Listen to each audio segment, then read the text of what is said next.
പ്രിയപ്പെട്ടവരെ, എല്ലാവർക്കും നമസ്കാരം. പുതിയ ക്ലാസ്സിലേക്ക് നമ്മൾ പ്രവേശിക്കുകയാണ്. നമ്മൾ കണ്ടുകൊണ്ടിരിക്കുന്നത് ഇന്ത്യൻ പോളിറ്റി. കഴിഞ്ഞ ക്ലാസ്സിൽ നമ്മൾ കണ്ടത് എന്താണെന്ന് നിങ്ങൾക്ക് അറിയാം. ലോക്സഭയുടെ അധികാരങ്ങൾ, രാജ്യസഭയുടെ അധികാരങ്ങൾ, ഒരു ബില്ല് ഡ്രാഫ്റ്റ് ചെയ്യുന്നത് എങ്ങനെയാണ്, അല്ലെങ്കിൽ ബില്ല് ഡ്രാഫ്റ്റ് ചെയ്യും അത് എങ്ങനെയാണ് ഒരു നിയമമായി തീരുന്നത്. അപ്പൊ അതിനെ പറ്റിയാണ് നമ്മൾ കണ്ടത്. ഇന്ന് നമ്മൾ കാണാൻ പോകുന്നത് what are the parliamentary committee. കഴിഞ്ഞ ദിവസം ബില്ല് ഡ്രാഫ്റ്റ് ചെയ്യുന്നതിനെ പറ്റി പറഞ്ഞു. ബില്ല് ഡ്രാഫ്റ്റ് ചെയ്തതിനു ശേഷം ഇത് പാർലമെന്റ് അവതരിപ്പിക്കും. പാർലമെന്റ് അവതരിപ്പിച്ചതിന് ശേഷം ഒരു കമ്മിറ്റിക്ക് ചർച്ച ചെയ്യാനായിട്ട് വിടും. പാർലമെന്ററി കമ്മിറ്റിക്ക് ചർച്ച ചെയ്യാനായിട്ട് വിടും. അപ്പോൾ പാർലമെന്ററി കമ്മിറ്റി അവരുടെ റെക്കമെൻഡേഷൻ വീണ്ടും സഭയിലേക്ക് വെച്ചിട്ട് അത് ചർച്ച ചെയ്ത് വോട്ടിനിടും. അപ്പം ബില്ലിനെ പറ്റി മുഴുവൻ കാര്യങ്ങളൊന്നും പാർലമെന്റ് ചർച്ച ചെയ്യണമെന്നില്ല. പക്ഷേ ഈ പാർലമെന്ററി കമ്മിറ്റി ചർച്ച ചെയ്യാം. അപ്പൊ രണ്ട് തരത്തിലുള്ള കമ്മിറ്റികളുണ്ട്: ad hoc committee, standing committee. Standing കമ്മിറ്റിയും വ്യത്യസ്ത കമ്മിറ്റികളുണ്ട്. അപ്പൊ അതിനെപ്പറ്റി നമ്മൾ പഠിക്കും. ഒരു കോൺസ്റ്റിറ്റ്യൂഷൻ അമെന്റ്മെന്റ് എങ്ങനെയാണ് നടക്കുന്നത് നമ്മൾ ഈ ക്ലാസ്സിൽ നമ്മൾ ചർച്ച ചെയ്യും. അപ്പോൾ നിങ്ങൾ നമ്മുടെ ക്ലാസ്സിലേക്ക് കടക്കുന്നു. What are the parliamentary committees? Parliamentary committee എന്താ? The committee system has reduced the burden of the parliament. Parliament എന്താണ് കമ്മിറ്റി എന്ന് പറയാതെ? പാർലമെന്റിന്റെ ബേർഡൻ, അതിന്റെ ഭാരം. എല്ലാ കാര്യങ്ങളും പാർലമെന്റ് ചർച്ച ചെയ്യാൻ പോയി കഴിഞ്ഞാൽ പാർലമെന്റിന് സമയം കിട്ടില്ല. പാർലമെന്റ് ഒത്തിരിയേറെ സമയങ്ങൾ കൂടേണ്ടി വരും. അതുകൊണ്ട് ചില കാര്യങ്ങൾ കമ്മിറ്റിയിൽ അവതരിപ്പിക്കാം. മുഴുവൻ പാർലമെന്റ് കൂടേണ്ട കാര്യമില്ല. കമ്മിറ്റി രൂപീകരിച്ച് അതാണ് ബേർഡൻ. പാർലമെന്റ് ബേർഡൻ കുറയ്ക്കുകയാണ്. Parliament approve the work done in committee with few occasional alteration. അപ്പൊ പാർലമെന്റ് ഈ കമ്മിറ്റിയുടെ കാര്യങ്ങൾ, അത് റെക്കമെൻഡേഷൻ, അത് അപ്രൂവ് ചെയ്യണം. ചില ചർച്ച ചെയ്തതിനു ശേഷം വീണ്ടും ഒരു നോമിനൽ ചർച്ചയ്ക്ക് ശേഷം ചില കൺസിഡറേഷൻ നടത്തിക്കൊണ്ട് ചില തീരുമാനങ്ങളിൽ ചില മാറ്റങ്ങളൊക്കെ വരുത്തിക്കൊണ്ടും പാർലമെന്റ് ഈ കമ്മിറ്റിയുടെ റെക്കമെൻഡേഷൻ അംഗീകരിക്കുകയാണ് സാധാരണ ചെയ്യുന്നത്. അല്ലെങ്കിൽ ചർച്ചയ്ക്ക് വലിയ സമയമെടുക്കും. പാർലമെന്ററി കമ്മിറ്റി എന്താണ്? As a committee which is appointed or elected by the house or nominated by the speaker. Parliamentary committee എങ്ങനെയാണ് സ്ഥാപിതമാകുന്നത്? കമ്മിറ്റി വിച്ച് ഇസ് അപ്പോയിന്റഡ്, എന്നാൽ അപ്പോയിന്റ് ചെയ്യപ്പെടാം. Election by the house elect ചെയ്യപ്പെടാം, അല്ലെങ്കിൽ സ്പീക്കർക്ക് നോമിനേറ്റ് ചെയ്യാം. And which works under the direction of speaker. അപ്പൊ ഇത് ഈ കമ്മിറ്റി സ്പീക്കറുടെ കീഴിൽ, സ്പീക്കറുടെ ഡയറക്ഷൻ അനുസരിച്ചാണ് ഇത് വർക്ക് ചെയ്യുന്നത്. Presents is report to the house. അപ്പൊ അവരുടെ ദൗത്യം എന്നാൽ അതിന്റെ റിപ്പോർട്ട് സഭയിൽ അവതരിപ്പിക്കുക. അവരെ ഏൽപ്പിച്ചിരിക്കുന്ന കാര്യങ്ങൾ ചർച്ച ചെയ്തതിനു ശേഷം അതിന്റെ റെക്കമെൻഡേഷൻസ്, റിപ്പോർട്ട് സഭയിൽ അവതരിപ്പിക്കുക. Or to the speaker and to the secretary, അല്ലെങ്കിൽ സഭയിലോ സ്പീക്കറിനോ സെക്രട്ടറിയേറ്റിനോ ഇത് അവതരിപ്പിക്കുക. അത് തന്നെയാണ് നിയമസഭയിൽ നടക്കുന്നത്. ലോക്സഭയിൽ നടക്കുന്നത് തന്നെയാണ്, പാർലമെന്റ് നടക്കുന്നത് തന്നെയാണ് നിയമസഭകളിലും നടക്കുന്നത്. The committees are essentially miniature parliament. കഴിഞ്ഞ ക്ലാസ് നമ്മൾ പറഞ്ഞു പാർലമെന്ററി കമ്മിറ്റിയാണ് മീനിയേച്ചർ ലെജിസ്ലേച്ചർ എന്ന പേരിൽ അറിയപ്പെടുന്നത്. അതിന്റെ കാരണം നമ്മൾ പറഞ്ഞു. In themselves usually comprising members across party lines from both houses. അപ്പം ഈ വിവിധ പാർട്ടികളെ ബേസ് ചെയ്തുകൊണ്ട് പല പാർട്ടികളിൽ നിന്ന് അംഗങ്ങളെ ഉൾപ്പെടുത്തിക്കൊണ്ടാണ് പാർലമെന്ററി കമ്മിറ്റി രൂപീകരിക്കുന്നത്. Broadly, they are classified into two categories. ഏതൊക്കെയാണ്? Standing committees and ad hoc committees. ഇനി അഡ്ഹോക് കമ്മിറ്റി എന്ന് പറഞ്ഞാൽ they are appointed, the committee is appointed for a specific purpose. ഒരു പ്രത്യേക ലക്ഷ്യത്തോട്. ലൈക്ക് എക്സാമിനേഷൻ, അതിന്റെ കാര്യങ്ങൾ നോക്കുക. ഉദാഹരണത്തിന് like examination of bill or enquiry into say 2G scam. കുറച്ചു കാലം മുമ്പ് 2G സ്കാം. അപ്പൊ അതിനുവേണ്ടി മാത്രം ആ ഒരു സ്കാമിന്റെ കാര്യങ്ങളെ പറ്റി മാത്രം അത് എൻക്വയറി ചെയ്യാനും അതിന്റെ കാര്യങ്ങളെ പറ്റി ചർച്ച ചെയ്യാനും അതിനെ മറികടക്കാനുള്ള, അല്ലെങ്കിൽ അതിനെ പറ്റിയുള്ള നിയമം പാസ്സാക്കാൻ വേണ്ടി അതിനെപ്പറ്റി മാത്രമുള്ള ഒരു കാര്യങ്ങൾ ചർച്ച ചെയ്യാൻ വേണ്ടിയുള്ള committee. Okay, and exist until this purpose is fulfilled. ഒരു പർപ്പസിന് വേണ്ടി മാത്രം സ്ഥാപിക്കപ്പെടുകയും ആ പർപ്പസ് കഴിയുമ്പോൾ അതിനെ ഡിസോൾവ് ചെയ്യുകയും ചെയ്യുന്ന കമ്മിറ്റികൾക്കാണ് അഡ്ഹോക് കമ്മിറ്റി എന്ന് പറയുന്നത്. റൈറ്റ്. ദെൻ എന്താണ് standing committee? More permanent. Ad hoc committee പോലെയല്ല, അത് അതിന്റെ നേച്ചർ എന്ന് പറയുന്നത് പെർമനന്റ് ആണ്. And R constituted from time to time. അത് സമയങ്ങളിൽ അത് കോൺസ്റ്റിറ്റ്യൂട്ട് ചെയ്യുന്നു in persons of the provisions of the act of the parliament and rules and or of procedures and conduct of business in the Lok Sabha. അപ്പോൾ സമയങ്ങളിൽ ലോക്സഭയുടെ കാലത്തിനനുസരിച്ചുള്ള കാര്യങ്ങൾക്ക് തീരുമാനമെടുക്കാനും മനസ്സിലാക്കാനും വേണ്ടി പാർലമെന്റിന്റെ പ്രത്യേക തീരുമാനപ്രകാരം നിയമപരമായിട്ട് സ്ഥാപിതമാകുന്ന പെർമനന്റ് കമ്മിറ്റിയാണ് പെർമനന്റ് കമ്മിറ്റി. ഓക്കെ, അത് പെർമനന്റ് ആണ്. ഓക്കെ, അതാണ് standing committee. Standing committees R further divided into financial committee. ഈ സ്റ്റാൻഡിംഗ് കമ്മിറ്റി രണ്ടായിട്ട് തിരിക്കാം. ഫിനാൻഷ്യൽ കമ്മിറ്റി ആയിട്ടും ഡിപ്പാർട്ട്മെന്റിലെ റിലേറ്റഡ് കമ്മിറ്റി ആയിട്ടും. ഫിനാൻഷ്യൽ കമ്മിറ്റി ധനകാര്യ കാര്യങ്ങൾ ചർച്ച ചെയ്യുന്ന കമ്മിറ്റി ആയിട്ടും ഓരോ ഡിപ്പാർട്ട്മെന്റ് വൈസ് കമ്മിറ്റി ആയിട്ടും സ്റ്റാൻഡിംഗ് കമ്മിറ്റിയെ തീരുമാനിക്കാം. അത് പെർമനന്റ് കമ്മിറ്റിയാണ്. Okay, standing committee department related എന്ന് പറഞ്ഞാൽ എന്താണ്? Supervise the work of various departments.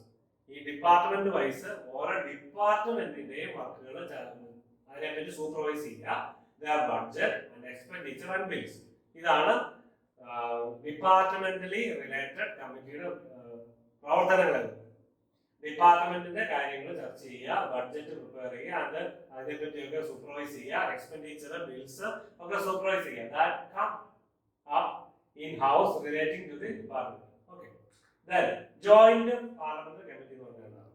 Financial committee എന്ന് പറഞ്ഞാൽ ഫിനാൻഷ്യൽ മാറ്റേഴ്സ് മാത്രം ചർച്ച ചെയ്യുന്നു. ഫിനാൻഷ്യൽ ധനകാര്യ കാര്യങ്ങൾ ടാക്സേഷനുമായിട്ട് ബന്ധപ്പെട്ടു അല്ലെങ്കിൽ ബഡ്ജറ്റുമായിട്ട് ബന്ധപ്പെട്ടു. പാർലമെന്ററി കമ്മിറ്റി എന്ന് പറയുന്നത് JPC പ്രധാനപ്പെട്ട കാര്യമാണ്. Parliamentary joint parliamentary committee. നമ്മൾ ജോയിന്റ് പാർലമെന്ററി കമ്മിറ്റി എന്ന് പറഞ്ഞാൽ ജോയിന്റ് പാർലമെന്റ് സെഷൻ എന്ന് പറഞ്ഞാൽ നമ്മൾ കഴിഞ്ഞ ദിവസം കണ്ടു. രണ്ട് സഭകളിലെയും ബില്ല് അവതരിപ്പിക്കും. ഏതെങ്കിലും ഒരു സഭയിൽ അതിനെതിരെയുള്ള സ്വരങ്ങൾ ഉയർന്നാൽ ഒരു സഭ പാസ്സാക്കുകയും മറ്റൊരു സഭ പാസ്സാക്കാതെ വന്നാൽ അതിന്റെ പ്രശ്നം പരിഹരിക്കാൻ വേണ്ടി ഒരുമിച്ചിരിക്കുന്നു. അതുപോലെ തന്നെ ഒരു ചിന്ത നമുക്ക് എടുക്കാം. Parliamentary committee, joint parliamentary committee എന്ന് പറഞ്ഞാൽ രണ്ട് സഭകളിലെയും അംഗങ്ങളെ ഉൾപ്പെടുത്തിക്കൊണ്ടുള്ള കമ്മിറ്റിയാണ്. പ്രധാനപ്പെട്ട മാറ്റേഴ്സോ അല്ലെങ്കിൽ വിവാദകരമായ കാര്യങ്ങളോ അല്ലെങ്കിൽ ശക്തമായ തീരുമാനങ്ങളോ മുൻകാലങ്ങളിലേക്ക് ഭവിഷ്യത്തുകൾ വരാൻ പോകുന്ന അമെന്റ്മെന്റോ അല്ലെങ്കിൽ അങ്ങനെയുള്ള കാര്യങ്ങളോ ബില്ലോ അവതരിപ്പിക്കേണ്ടി വരുമ്പോൾ അങ്ങനെയുള്ള കാര്യങ്ങളിൽ രണ്ട് സഭകളുടെയും അംഗങ്ങളെ ഉൾപ്പെടുത്തിക്കൊണ്ട് ഗ്രൂപ്പ് ചെയ്യുന്ന അല്ലെങ്കിൽ നടത്തുന്ന കമ്മിറ്റിയാണ് ജോയിന്റ് പാർലമെന്ററി കമ്മിറ്റി. അപ്പൊ നമ്മൾ മൂന്നാമത്തെ കമ്മിറ്റിയെ പറ്റിയാണ് പറയുന്നത്. Ad hoc committee, standing committee, joint parliamentary committee. Members of these committees are selected from both houses. രാജ്യസഭയിൽ നിന്നും ലോക്സഭയിൽ നിന്നും തെരഞ്ഞെടുക്കപ്പെടുന്നു. ഇനി വളരെ പ്രധാനപ്പെട്ട ഒരു പോയിന്റ് നിങ്ങൾ ശ്രദ്ധിക്കേണ്ടത് constitutional amendment bills. Constitutional amendment bill വളരെ ശ്രദ്ധയോടെ നമ്മൾ മനസ്സിലാക്കേണ്ടതാണ്. ബാക്കിയുള്ള ബില്ല് പോലെയല്ല കോൺസ്റ്റിറ്റ്യൂഷണൽ അമെന്റ്മെന്റ് എന്ന് പറയുന്നത്. നമുക്ക് ഭരണഘടന നിലവിൽ വന്നത് 1950 ജനുവരി 26. ഭരണഘടന കോൺസ്റ്റിറ്റ്യൂട്ട് ചെയ്തത് 1949 നവംബർ 26. ഭരണഘടന നിയമപരമായിട്ട് നിലവിൽ വന്നു. ഭരണഘടന അംഗീകരിച്ചത് 1949 നവംബർ 26. ഭരണഘടന നിലവിൽ വന്നതാണ് റിപ്പബ്ലിക്.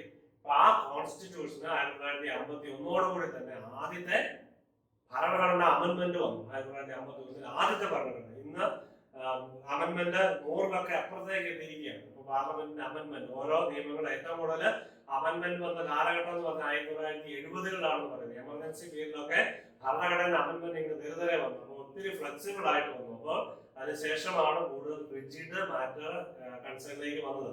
അപ്പോൾ കോൺസ്റ്റിറ്റ്യൂഷൻ അമെന്റ്മെന്റ് എങ്ങനെയാണ് നടത്തുന്നത് നമ്മൾ കാണുകയാണ്. Bills seeking to amend all other provisions of the Constitution, including those enumerated in proviso to Article 368. Constitutional amendment എന്ന് പറയുമ്പോൾ നിങ്ങളുടെ മനസ്സിൽ ഒരിക്കലും മറക്കാനാവാത്ത കോൺസ്റ്റിറ്റ്യൂഷൻ ആണ്, ആർട്ടിക്കിൾ ആണ്.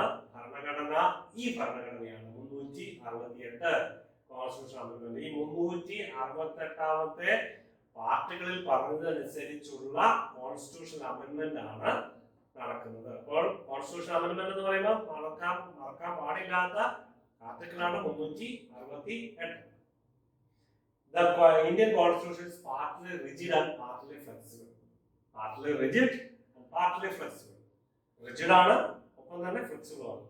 റിജിഡ് ആണ് കൂടുതൽ, അത്ര എളുപ്പത്തിൽ മാറ്റാൻ പറ്റില്ല. പക്ഷെ മാറ്റാനും അമെന്റ് ചെയ്യാനും പറ്റും. അതുകൊണ്ടാണ് ഫ്ലെക്സിബിൾ ആണെന്ന് പറയുന്നത്. റിജിഡ് ഒരിക്കലും മാറ്റാൻ പറ്റില്ല. പക്ഷെ ഒരിക്കലും മാറ്റാൻ പറ്റില്ലെന്നല്ല, എളുപ്പമല്ല. Okay, rigid during making the landmark decision. Rigid ഒരു ഇൻസ്റ്റൻസ് എങ്ങനെയാണ് പെട്ടെന്ന് നമുക്ക് മനസ്സിലാക്കാൻ വേണ്ടി GST ഇംപ്ലിമെന്റേഷൻ നടത്തി. GST അതൊരു അമെന്റ്മെന്റ് ആയിരുന്നു. Implementation of indirect taxes. അപ്പൊ അതുവരെയുള്ള ടാക്സുകളെല്ലാം എടുത്തു മാറ്റി, ഇൻഡയറക്ട് ടാക്സുകളെല്ലാം എടുത്തു മാറ്റി ബാക്കിയുള്ള ഇൻഡയറക്ട് ടാക്സുകൾ എടുത്തു മാറ്റി ഒറ്റ ഇൻഡയറക്ട് ടാക്സിലേക്ക് വന്നു. അതാണ് GST എന്ന് പറഞ്ഞാൽ ഇൻഡയറക്റ്റ് ടാക്സ് സിസ്റ്റം ആണ്. ഓക്കെ, ഏതാണ് GST എന്ന് പറഞ്ഞ ഫുൾ ഫോം കണ്ടുപിടിക്കുക. ബാക്കിയുള്ള ഇൻകം ടാക്സ് എന്ന് പറഞ്ഞാൽ ഡയറക്റ്റ് ടാക്സ് ആണ്. GST അല്ലെങ്കിൽ ബാക്കിയുള്ള ഇൻഡയറക്റ്റ് ടാക്സ് ആണ്. നമ്മൾ വാങ്ങുന്ന സോപ്പ്, ചീപ്പ്, കണ്ണാടിയിലൊക്കെ ചുമത്തപ്പെടുന്ന ടാക്സ് എന്ന് പറയുന്നത് ഇൻഡയറക്റ്റ് ടാക്സ് ആണ്, GST. ഓക്കെ, അത് SGST ഉണ്ട്, CGST ഉണ്ട്. അതുകൂടെ നിങ്ങൾ ഓർത്തിരിക്കുക. അപ്പോൾ അത് has to pass special majority. Special majority ആണ് നമ്മൾ കഴിഞ്ഞ ക്ലാസ്സിൽ കണ്ട special majority 2/3 members present and voting. 2/3 മൂന്നിൽ ഭൂരിപക്ഷം ഉണ്ടായിരിക്കണം. അതിൽ പ്രസന്റ് ചെയ്യണം, വോട്ടിംഗ് ചെയ്യണം. Okay, that 66 members, 66 2/3, around 2/3 members present and voting as well as total strength of the house. Apart from half of the അതോടൊപ്പം തന്നെ 2/3 പേര് ഭൂരിപക്ഷം ഉണ്ടായിരിക്കണം. അതോടൊപ്പം തന്നെ പകുതി സ്റ്റേറ്റ് ലെജിസ്ലേറ്റീവ് അസംബ്ലിയിലും ഇത് പാസ്സാകണം. അപ്പൊ GST ബില്ല് അമെൻഡ് ചെയ്യപ്പെട്ടത് സ്പെഷ്യൽ മജോറിറ്റിയുടെ ഒപ്പമാണ്. അതോടൊപ്പം തന്നെ half of the state legislative അസംബ്ലിയിലും സാങ്ഷനായി. അങ്ങനെയാണ്. അപ്പൊ എളുപ്പമാണോ? 28 ഉണ്ടെങ്കിൽ 14 15 സ്റ്റേറ്റുകളിലെങ്കിലും അത് പാസ്സാവണം. അപ്പോഴേ, അതുകൊണ്ടാണ് റിജിഡിറ്റി. എളുപ്പമല്ല. അത്രയും വലിയ ഭൂരിപക്ഷം ഒരു പാർട്ടിക്ക് ഉണ്ടെങ്കിൽ, അല്ലെങ്കിൽ ഇപ്പൊ BJPക്ക് അത്ര ശക്തമായ ഭൂരിപക്ഷം സെൻട്രലിലും സ്റ്റേറ്റിലും, രാജ്യസഭയിലും ലോക്സഭയിലും സ്റ്റേറ്റുകളും ഉണ്ടെങ്കിലേ ഒരു അമെന്റ്മെന്റ് നടക്കുകയുള്ളൂ. Okay, then the bill has to send to the president. അതിനുശേഷം ബില്ല് പ്രസിഡന്റിലേക്ക് അയക്കണം. പ്രസിഡന്റിന് വേണം തിരിച്ചയക്കാം, പക്ഷെ വീണ്ടും സഭ പാസ്സാക്കി അയക്കാൻ മാറ്റമില്ലാതെ പറ്റില്ല. അതിനുശേഷം പ്രസിഡന്റ് പാസ്സായതിനു ശേഷം ഗസറ്റിൽ പബ്ലിഷ് ചെയ്യണം. ഇന്ത്യ ഗസറ്റിൽ പബ്ലിഷ് ചെയ്യണം. then it will become act and incorporated statute. അങ്ങനെയാണ് ഇത് ആക്ട് ആകുന്നു, സ്റ്റാറ്റ്യൂട്ടില്, ഇന്ത്യ സ്റ്റാറ്റ്യൂട്ടിൽ കയറുന്നു. ഓക്കെ, അങ്ങനെ അതാണ് റിജിഡിറ്റി എന്ന് പറയുന്നത്. ദീസ് ബിൽസ് അതവിടെ നിൽക്കട്ടെ. These bills can be introduced in either house of the parliament. ആ ബില്ല്, അമെൻഡ്മെന്റ് ബില്ല് ഏത് ആർട്ടിക്കിൾ അനുസരിച്ച്? ആർട്ടിക്കിൾ 368 അതിനനുസരിച്ച് അമെൻഡ്മെന്റ്, അതിനനുസരിച്ച് ബില്ല് പാർലമെന്റിൽ അവതരിപ്പിക്കണം. either house of the parliament, but not in the state legislature. State legislature അവതരിപ്പിക്കുന്നില്ല, പാർലമെന്റിൽ ഏതെങ്കിലും ഹൗസിൽ അവതരിപ്പിക്കുന്നു. These bills do not require prior permission of the president. പ്രസിഡന്റിന്റെ prior permission ഒന്നും വേണ്ട, പക്ഷെ പാർലമെന്റിൽ അവതരിപ്പിക്കുന്നു. Can be introduced either by a minister or a private member. Government bill or private bill. Okay, Constitutional amendment bill passed by the parliament by special majority. Parliament രണ്ട് സഭകളിലും special majority അനുസരിച്ച് pass ആകണം. And where necessary ratified by the requisite number of state legislatures. പകുതിയെങ്കിലും state legislature നമ്മളിപ്പോൾ കണ്ടതാണ്. And is sent for the consent of the president of India. Okay, then if president approve or president must approve his assent to the bill. President നിർബന്ധമായിട്ട് approve ചെയ്താലേ അത് bill, ആ ബില്ലിൽ approve ചെയ്താലേ അതൊരു amendment. He can either withhold his assent or return the bill for reconsideration of the parliament. വീണ്ടും അദ്ദേഹത്തിന് ഈ ബില്ല് റീകൺസിഡർ ചെയ്യാനായിട്ട് president തിരിച്ചയക്കാം. The bill becomes an act after president's assent. Okay. Joint sittings of the two houses എന്താണ് ഇനി? അപ്പോൾ constitution amendment എന്താണ് നിങ്ങൾ മനസ്സിലാക്കി? എങ്ങനെയാണ് അത് അമെൻഡ് ചെയ്യുന്നത് ക്ലിയർ ആയി. ഇനി എന്താണ് joint sitting of two houses? നമ്മൾ കഴിഞ്ഞ ക്ലാസ്സിൽ കണ്ടതാണ് എന്താണ് joint sitting. The joint sitting is a provision provided by the constitution to resolve the deadlock on a bill between two houses. ഏതെങ്കിലും ഹൗസ് പാസ് ആകാതെ വന്നാൽ, അല്ലെങ്കിൽ രണ്ട് ഹൗസും തമ്മിൽ ഒരു കോൺട്രഡിക്ഷൻ വന്നാൽ അതിനെയാണ് ഡെഡ്ലോക്ക് എന്ന് പറയുന്നത്. ആ ഡെഡ്ലോക്ക് വന്നാൽ കോൺസ്റ്റിറ്റ്യൂഷൻ അനുസരിച്ച് പാർലമെന്റിലെ രണ്ട് സഭകളും ഒരുമിച്ചിരിക്കും. അതിനെയാണ് joint sitting of the house. Okay, clear ആയി. ഇനി അടുത്തത് മോഷൻ ഓഫ് നോ കോൺഫിഡൻസ്. നമ്മൾ കഴിഞ്ഞ ക്ലാസ്സിൽ നോ കോൺഫിഡൻസ് മോഷൻ എന്താണെന്ന് പറഞ്ഞു. എന്നാൽ ഒരിക്കൽ കൂടി പെട്ടെന്ന് നമ്മൾ കണ്ടുപോവുകയാണ്. Is a vote on whether a group of people still has confidence a government or leader. No confidence motion is a vote on whether a group of people still has confidence a government or leader. ഒരു ഗവൺമെന്റിന് സാധാരണ confidence motion അല്ല അവതരിപ്പിക്കുന്നത്, non confidence motion ആണ് normally. അതായത് പാർലമെന്റില് പ്രധാനമന്ത്രി സ്ഥാനാർത്ഥിയായിട്ട് അവരോധിക്കപ്പെട്ട പ്രധാനമന്ത്രി സത്യപ്രതിജ്ഞ ചെയ്തതിനു ശേഷം സഭയുടെ മുമ്പിൽ അപ്രൂവ് ചെയ്യും. അപ്പൊ സഭ പ്രധാനമന്ത്രി പ്രമേയം അവതരിപ്പിക്കും. ഞാൻ ഈ പാർട്ടിയിൽ അല്ലെങ്കിൽ ഈ ഗവൺമെന്റിന്റെ ഈ പ്രധാനമന്ത്രിയായിട്ട് സത്യപ്രതിജ്ഞ ചെയ്തു. നിങ്ങൾ എനിക്ക് വിശ്വാസം രേഖപ്പെടുത്തണം. അപ്പോൾ പാർട്ടികൾ അല്ലെങ്കിൽ കോയലീഷൻ ഗവൺമെന്റിലെ അംഗങ്ങൾ എല്ലാവരും ഒരുമിച്ച് ചേർന്ന് പ്രധാനമന്ത്രിക്ക് വോട്ട് ചെയ്യുന്നു. അപ്പൊ പ്രധാനമന്ത്രിക്ക് വോട്ട് ഭൂരിപക്ഷം കിട്ടിയില്ലെങ്കിലോ രാജിവെക്കണം. ഇന്നലെ സത്യപ്രതിജ്ഞ ചെയ്തെങ്കിലും ഇന്ന് രാജിവെച്ചേ മതിയാവൂ. അങ്ങനെ കുറച്ചു കാലം മുമ്പ് കർണാടകത്തിൽ ഒരു പ്രശ്നം വന്നു. യെദിയൂരപ്പ ഇതിനു മുമ്പ് യെദിയൂരപ്പ ചീഫ് മിനിസ്റ്റർ ആയിട്ട് ഇലക്ഷൻ കഴിഞ്ഞപ്പോഴേക്കും വന്നപ്പോൾ അദ്ദേഹത്തിന് ഗവർണർ ചീഫ് മിനിസ്റ്റർ ആയിട്ട് സത്യപ്രതിജ്ഞ ചെയ്ത് ജയിപ്പിച്ചു. അതിനുശേഷം ഭൂരിപക്ഷം തെളിയിക്കാൻ സാധിക്കാതെ വരുമെന്ന് ഉറപ്പ് വന്നതിനാൽ അദ്ദേഹം തൊട്ടടുത്ത ഇലക്ഷൻ വോട്ട് നടക്കുന്നതിന് തൊട്ടടുത്ത് രാജിവെച്ച് പിൻവാങ്ങും. അങ്ങനെയൊക്കെ നടക്കാറുണ്ട്. Okay, this is mainly a statement of what which states that a person in superior position is no longer deemed fit to hold that position. അതായത് സുപ്പീരിയർ പൊസിഷനിൽ ഇരിക്കുന്ന ഒരു വ്യക്തി ആ പൊസിഷനിൽ തുടരാനായിട്ട് യോഗ്യതയില്ല, അദ്ദേഹത്തിന് സഭയിൽ വിശ്വാസമില്ല എന്ന് ഒരു സ്റ്റേറ്റ്മെന്റ് അല്ലെങ്കിൽ ഒരു മോഷൻ പ്രപ്പോസ് ചെയ്താൽ, അല്ലെങ്കിൽ ഒരു പ്രമേയം, മോഷൻ എന്ന് പറഞ്ഞാൽ അതിന്റെ മലയാളം പ്രമേയം എന്നാണ്. പ്രമേയം അവതരിപ്പിച്ചാൽ നോ കോൺഫിഡൻസ്, ഈ പ്രധാനമന്ത്രിയില്, ഈ മുഖ്യമന്ത്രിയില്, ഈ മന്ത്രിസഭയിലെ അംഗത്തിൽ ഞങ്ങൾക്ക് വിശ്വാസമില്ല, അല്ലെങ്കിൽ എനിക്ക് വിശ്വാസമില്ല എന്നുള്ള പ്രമേയം അവതരിപ്പിച്ചാൽ, ആ പ്രമേയം വിജയിച്ചാൽ, അതായത് വിശ്വാസമില്ല എന്നുള്ള പ്രമേയം വിജയിച്ചാൽ ആ മന്ത്രിസഭ ഗവൺമെന്റ് രാജിവെച്ചേ മതിയാവൂ. അതിനെയാണ് നോ കോൺഫിഡൻസ് മോഷൻ എന്ന് പറയുന്നത്. A motion of no confidence. ഇനി കോൺഫിഡൻസ് മോഷൻ നേരെ തിരിച്ച് ഞാൻ ഇപ്പം പറഞ്ഞ പോലെ ഈ സഭയിൽ എനിക്ക് വിശ്വാസമുണ്ട്, എനിക്ക് വിശ്വാസമുണ്ട്, അപ്പോൾ അത് വിജയിക്കണം, അത് പരാജയപ്പെട്ട മറ്റേത് നോ കോൺഫിഡൻസ് മോഷൻ വിജയിച്ചാലും രാജിവെക്കണം, കോൺഫിഡൻസ് മോഷൻ പരാജയപ്പെട്ടാലും രാജിവെക്കണം. നോ കോൺഫിഡൻസ് മോഷൻ വിജയിച്ചാലും കുഴപ്പമാണ്, നോ കോൺഫിഡൻസ് മോഷൻ പരാജയപ്പെട്ടാലും കുഴപ്പമാണ്. മനസ്സിലാക്കുക? Okay, this is the most powerful weapon that enables the parliament to ensure execute accountability. ഇതാണ് ഈ പാർലമെന്റിന്റെ പവർ എന്ന് പറയുന്നത്. പ്രധാനമന്ത്രി എന്ന് തുടർന്നാൽ പ്രധാനമന്ത്രിയെ പിരിച്ചുവിടാനും പ്രധാനമന്ത്രിയെ പുറത്താക്കാനും ഗവൺമെന്റിനെ നിയമിക്കുക മാത്രമല്ല അതിനെ പുറത്താക്കാനും പാർലമെന്റിന് അധികാരമുണ്ട്. അതാണ് പാർലമെന്റിന്റെ അധികാരം, അതാണ് എക്സിക്യൂട്ടീവ് അക്കൗണ്ടബിലിറ്റി എന്ന് പറയുന്നത്. ഈ അക്കൗണ്ടബിലിറ്റി ഉണ്ടാകണമെങ്കിൽ ഈ ഒരു പവർ ലോക്സഭയ്ക്ക് നിയമസഭയ്ക്ക് ഉണ്ടാവണം. നിയമസഭ ഇതുപോലെ തന്നെ കോൺഫിഡൻസ് മോഷൻ നോ കോൺഫിഡൻസ് മോഷനും ഉണ്ട്. Okay, the parliament can dismiss the government if majority in the Lok Sabha stands together. അപ്പോൾ ഈ മജോറിറ്റി അംഗങ്ങൾ ഗവൺമെന്റിനെതിരെ ഒരുമിച്ച് നിന്നാൽ, ഗവൺമെന്റിനെതിരെ മജോറിറ്റി അംഗങ്ങൾ എതിരെ നിന്നാൽ പാർലമെന്റിന് ഗവൺമെന്റിനെ ഡിസ്മിസ് ചെയ്യാൻ അധികാരമുണ്ട്. ഇനി അവസാനത്തേത് what is defection and what is anti defection law. എന്താണ് ഡിഫെക്ഷൻ? ഡിഫെക്ഷൻ എന്ന് പറഞ്ഞാൽ എന്താ? ചതി എന്നൊക്കെ പറയാം അല്ലെ? അങ്ങനെയാണ്, അത്രയും വലിയ തീരുമാനം എടുക്കണ്ട. കൂറുമാറ്റം എന്നാണ് ഇതിന്റെ അർത്ഥം. കൂറുമാറ്റം, ഡിഫെക്ഷൻ, കൂറുമാറുക. അല്ലെങ്കിൽ ആന്റി ഡിഫെക്ഷൻ എന്ന് പറഞ്ഞാൽ കൂറുമാറ്റ നിരോധന നിയമം മലയാളത്തിൽ. What is defection? If a member remains absent in the house when asked by the party leadership to remain present or vote against the instructions of the party or voluntarily leaves the membership of the party is deemed as a defection.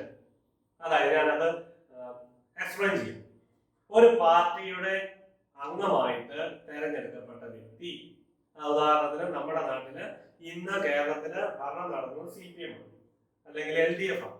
അപ്പൊ CPM-ന്റെ മെമ്പറായിട്ട് തെരഞ്ഞെടുക്കപ്പെട്ട ഒരു MLA, അതായത് CPM ലേബലിൽ തെരഞ്ഞെടുക്കപ്പെട്ട ഒരു MLA പാർട്ടിയുടെ തീരുമാനത്തിന് വിഘാതമായിട്ട് vote ചെയ്യുകയോ, പാർട്ടിയുടെ നിയമസഭയിൽ ഒരു വോട്ടിംഗ് സെക്ഷൻ വന്നാൽ അല്ലെങ്കിൽ ഒരു confidence motion no confidence motion അവതരിപ്പിച്ചാൽ പാർട്ടി എന്താണോ തീരുമാനിക്കുന്നത് ആ പാർട്ടിയുടെ തീരുമാനത്തിന് വിപരീതമായിട്ട് ആ മെമ്പർ വോട്ട് ചെയ്യുകയോ, ഇനി അഥവാ പാർട്ടി ആ വോട്ടിംഗ് സെഷനിൽ ഹാജരാകാനായിട്ട് വിപ്പ് കൊടുത്തിട്ട് വിപ്പ് ലംഘിച്ച് സന്നിഹിതനാകാതെ വന്നാൽ, പ്രസന്റ് ആകാതെ വന്നാൽ, അല്ലെങ്കിൽ അദ്ദേഹത്തിന്റെ സ്വന്തം ഇഷ്ടപ്രകാരം ആ പാർട്ടിയിൽ നിന്നും വിഘടിച്ച് കോൺഗ്രസിലേക്ക് മാറിയാലോ, അതിനെയാണ് ഡിഫെക്ഷൻ എന്ന് പറയുന്നത്. ക്ലിയർ ആണെന്ന് വിചാരിക്കുന്നു. അതിന്റെ കാര്യം ഒരിക്കൽ കൂടി വേറൊരു തരത്തിൽ എക്സ്പ്ലെയിൻ ചെയ്യാം. ഒരു മെമ്പർ, നമ്മൾ CPM MLAയുടെ കാര്യമാണ് പറയുന്നത്. കാരണം കേരളത്തില് ഇന്ന് ഭരണം നടന്നത് CPM ആണ്. അപ്പൊ CPM-ന്റെ MLA ആയിട്ട് സത്യപ്രതിജ്ഞ ചെയ്ത് അധികാരമേൽക്കുന്ന അല്ലെങ്കിൽ തെരഞ്ഞെടുക്കപ്പെടുന്നത് എങ്ങനെയാ? CPM ഒരു മാനിഫെസ്റ്റോ അവതരിപ്പിക്കും. ഞാന് ഒരു വോട്ടറാണ്, അപ്പൊ ഞാന് ഈ വ്യക്തിക്കല്ല വോട്ട് ചെയ്യുന്നത്. ഒരു വ്യക്തിക്ക് വോട്ട് ചെയ്യുന്നവരുണ്ട്, പക്ഷെ ഞാൻ വ്യക്തിയെ കുറിച്ചല്ല, ഞാൻ ആ പാർട്ടിയുടെ സ്ഥാനാർത്ഥി എന്ന നിലയിലാണ് വോട്ട് ചെയ്യുന്നത്, അല്ലെ? ഞാൻ ആ പാർട്ടിയുടെ സ്ഥാനാർത്ഥി എന്ന നിലയിൽ വോട്ട് ചെയ്ത് വിജയിപ്പിച്ച ആള് അവസാനം വിജയിച്ചു കഴിഞ്ഞിട്ട് പാർട്ടിയുടെ റദ്ദായി മാറിയാലോ? ശരിയാണ് അല്ല. അപ്പോൾ പാർട്ടിയുടെ തീരുമാനത്തിനും പാർട്ടിയുടെ മാനിഫെസ്റ്റോ അനുസരിച്ച് വിജയിച്ചയാളും പാർട്ടിയുടെ തീരുമാനത്തിന് വിധേയനായിട്ട് നിൽക്കണം. അല്ലെങ്കിൽ അദ്ദേഹം കൂറുമാറിയാൽ, മറ്റൊരു സമയത്തേക്ക് കൂറുമാറിയാൽ, ഇപ്പൊ ഞാന് ഒരു MLA വിജയിച്ച CPM-ന്റെ ലേബലിൽ നിന്ന് വിജയിച്ച്, CPM-ന്റെ പാർട്ടിയുടെ ചിഹ്നത്തിൽ നിന്ന് വിജയിച്ചു കഴിഞ്ഞിട്ട് കോൺഗ്രസിന് അനുകൂലമായിട്ട് വോട്ട് ചെയ്യാന്ന് പറഞ്ഞാൽ അത് ഡിഫെക്ഷനായി അദ്ദേഹത്തിന്റെ അംഗത്വം നഷ്ടപ്പെടും. ഇനി വിപ്പ് കൊടുക്കാന്ന് പറഞ്ഞാൽ എന്താ? ഇപ്പൊ ഒരു ഉദാഹരണത്തിന് കഴിഞ്ഞ ഏതാനും മാസങ്ങൾക്ക് മുമ്പ് CPM നമ്മുടെ നിയമസഭയിലെ പിണറായി വിജയനെതിരെ നോ കോൺഫിഡൻസ് മോഷൻ പ്രമേയം അവതരിപ്പിച്ചു. അപ്പോൾ പ്രമേയം അവതരിപ്പിച്ച സഭയിലെ അംഗങ്ങളെല്ലാവരും അതിന് അനുകൂലമായിട്ടും പ്രതികൂലമായിട്ടും ചർച്ച ചെയ്തു. അവസാനം ശബ്ദ വോട്ടെടുപ്പ് നടത്തി എല്ലാവരും കൈ ഉയർത്താനായിട്ട് സ്പീക്കർ ആരായിരുന്നു? രാമകൃഷ്ണൻ ആവശ്യപ്പെട്ടു. അപ്പോൾ കൈ ഉയർത്തി.